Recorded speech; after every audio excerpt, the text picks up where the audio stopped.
What up, HSP Diesel fam? Today we're going over our battery tie down for the 20 to 24 L5P Duramax. You're not going to want to miss this one.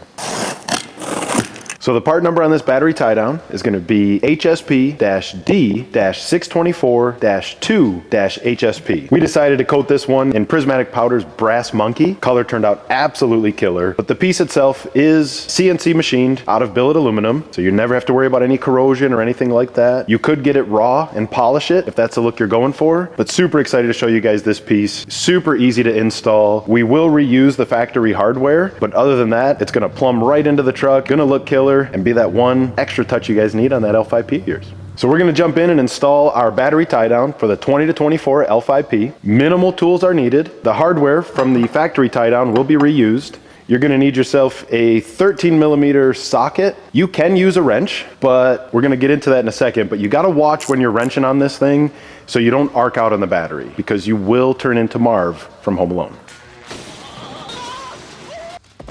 We don't want that for anybody.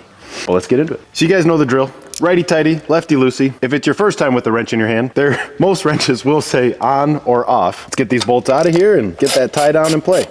And this is what I'm talking about with the old arcing out, is this and that. Be very mindful of this here. Do not touch your battery terminals. It will not end well. Don't set your wrench on here. Don't set your wrench on there too. That's a common mistake. So just be mindful when you're doing this stuff, guys. Tools out of the way, factory cover out of the way. Alrighty. So now that we got all that cleaned up, hardware's out of our way. Alrighty. Now that the brace is in place, we're using that factory hardware. We're gonna go ahead and get her snugged up.